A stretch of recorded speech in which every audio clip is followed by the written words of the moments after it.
Welcome to Keeping Up with the Capitol. I'm Tom Casperson, State Senator from the 38th District, and the purpose of the show is to introduce you to different people and different things that are happening throughout northern Michigan and the Upper Peninsula.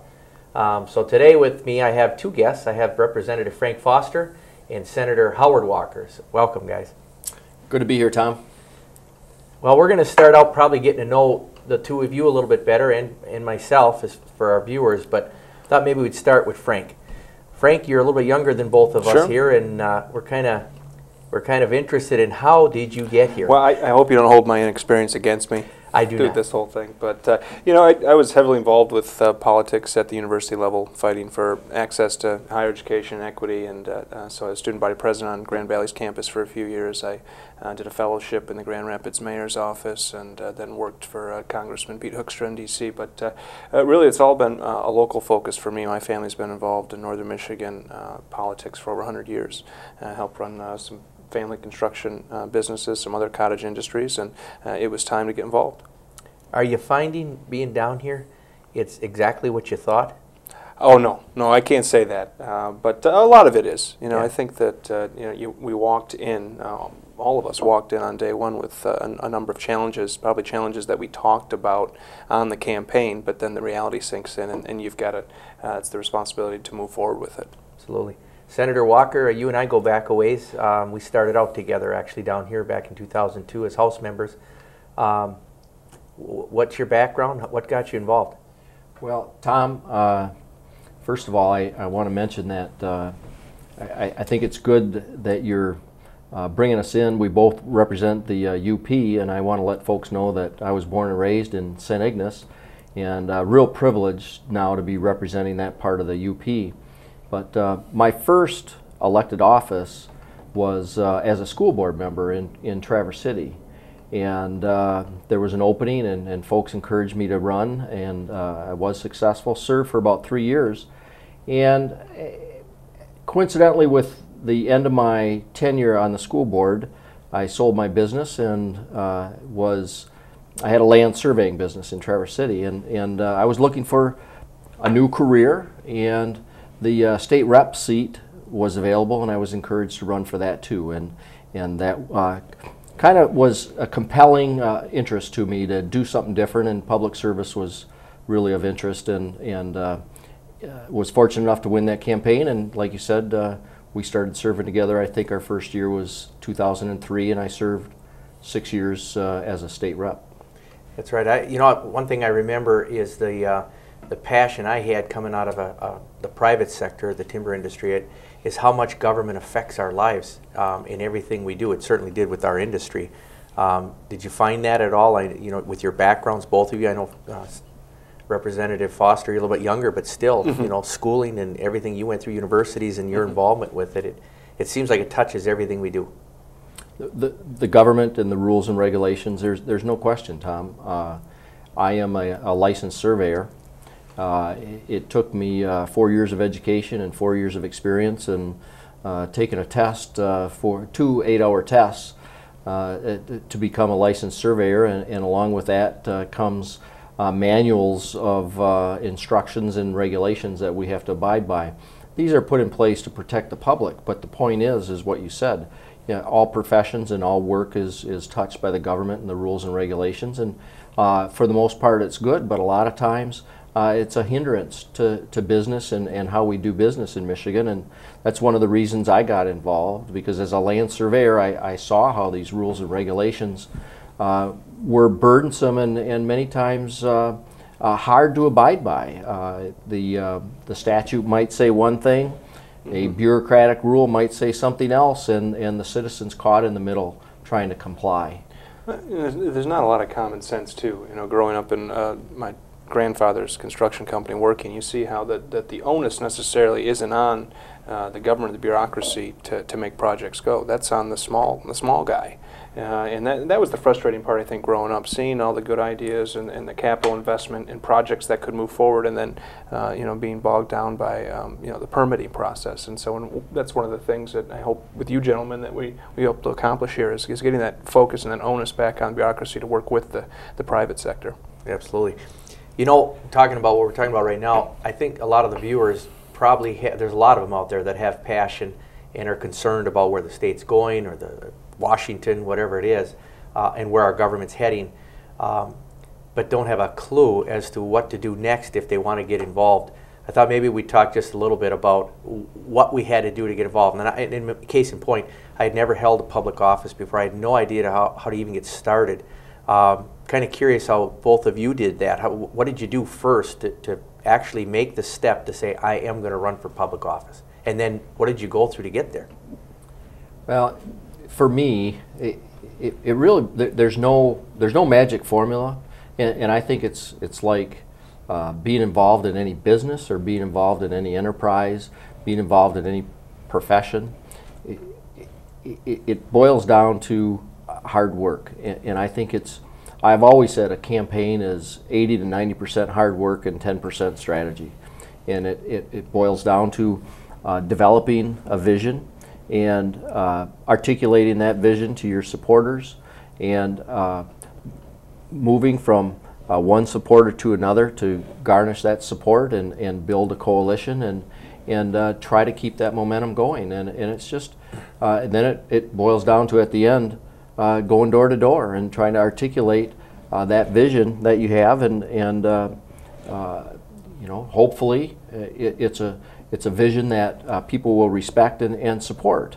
And then it's your job to come down here and put that practice to work. Senator, did you have any contacts within? I know both parties' systems have infrastructure locally put in place, people that are part of a group or a board, and you can go to them. Did you engage those groups right away, or did you kind of do your own thing to get started? I had no idea when I first started. That's why I asked the question, and that's where I had to go. I had to go to the people on the ground to ask what I even needed to do. Well, I think I went to the you know, some of the authorities to find out the process that you have to do legally, but getting involved with the local party, that's one thing that I kind of forgot to do. And I worked, like I said, mostly with people in the community and articulating what I wanted to do and developing supporters, and then I was reminded it might be good to include the you know, the Republican Party and make sure that they know what direction you're going also. So I think truly it was more of a grassroots effort, and we all ended up on the same team at the end. But that's the way it was for me. Representative Foster? Well, it was a little different for me too. I left the party out, but not because I left them out, but because they left me out. I think it was just being a younger candidate. You know, I can remember going up to party officials and them having a list of people that they thought were a little bit more experienced and ready for the position. And I think through a process of what was a year and a half for me, it was largely grassroots. You know, you go to one township hall, you go to the next township hall, you go to another meeting.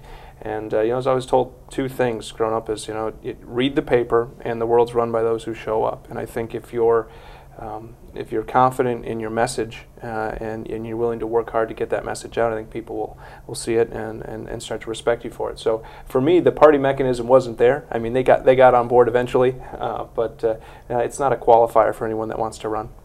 Yeah, I had a little bit different experience just because where I come from, folks on my side of the aisle, you traditionally weren't jumping into these type of races, so Yeah. I did need some of the guidance, and they did help me, at least give me a foundation where to get started to know. And I think some of our success with my race was that myself and my volunteers we never realized we couldn't win. You know, we just assumed, you know, if we work hard, as you mentioned, Senator, that you work hard, you can get there. And that's what we did. We kept our nose at the grindstone, and we ultimately pulled off a pretty good victory when we first went in.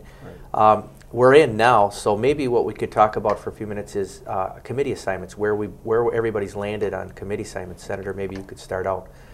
Where do you serve? Well, I was either fortunate enough or I have the misfortune of chairing the K-12 budget, the school aid budget, and that is a very large undertaking. It's more than 25% of the state spending, and as we're all aware, that is kind of the focus of a lot of our spending controversy in Lansing, but it is an honor to work through that process. I recognize the importance of school spending. I should say, the K-12 environment for our children's education. It's very important, and I have to say that it's one of the highest priorities that we have down here in Lansing too. But the reality is we're only spending the money that we have, and we did, for the most part, get elected to live within our means. So that's been a very challenging budget. But I sit on 5 other appropriations committees, and also sit on the policy committee, which oversees energy and technology. So it's a pretty full plate, but we're working through it, and we have a good timeline to get our budgets out this year. Representative Foster, I know you and I kind of share something in common, but maybe share the committees you're on. Sure, and just to add on that, I'm glad that we have someone from Northern Michigan like Senator Walker taking a leadership role on the K-12 budget. It's critical for the state, but also for our area. And we've had some time to get to know each other too on the committee process. I chair the Natural Resources, Tourism, and Outdoor Recreation Committee, and coming into that as a freshman has been a real eye-opener, although I think that as far as position, Northern Michigan and the UP get what our natural resources is. And I think working together as a team, I think we can really start to promote some of those natural industries that I think the state has sort of forgotten with, and moving forward we need to be competitive in those industries. So happy to serve as the chair of that committee, and then also serve on tax policy, which has taken a considerable amount of time with getting rid of the Michigan business tax, which is how I started all of my conversations on the campaign trail, coming from the small business world, as it was a real non-competitive practice. And so I'm proud to say that with the Senate's cooperation, we got hopefully rid of that Michigan business tax. The governor will sign it, and that'll be the real stimulus plan for small business. But then also serve on the Banking and Finance Committee for the House side. We get fewer committees because there's more of us. But well, you've taken on some pretty big committees, to say the least. If we could, how about if we just talk for a minute about the process? I know Senator Walker, you talked about K-12. Let's use that as the example. You work on the budget in the Senate, but you have a counterpart in the House, and then ultimately the governor. What I found many times when we talk to people out in the district, they don't quite understand that when a budget moves out of the Senate or out of the House, it's on its journey. It's not there yet. And maybe we could just talk a little bit, what does it take to get it to that final stage? So then when we finally vote on a budget that actually takes place, what all took place to get there? Yeah. Part of this process goes back to what we learned in high school, and any bill moving through the legislative process, which eventually is or becomes a law. And an appropriations bill basically is a one-year law. It's a budget bill. It becomes law. So it has to go through the same steps as any other new law does. And it needs to be approved by a majority of the members in the House or the Senate, and then the bill goes to the opposite House. Then it has to be approved or supported by a majority of the members in the other House or Senate. And then it gets signed by the governor. So it has to be approved by majority of the legislature and then signed by the governor. And right now, the House has started a K-12 budget bill. Well, all the appropriations bills have started in the House, and all the appropriation bills have started in the Senate, and they've been approved in their respective House, and now those bills are in the opposite House. Now they need to be approved. Now they're not being approved, and we have points of difference that are going to be worked out between the respective chairmen, and those bills will move to what's called conference committee. And the conference committee will work out those differences so that bill can then be voted on in the House, and then be voted on in the Senate, and then move to the governor's office to be signed. So through the process,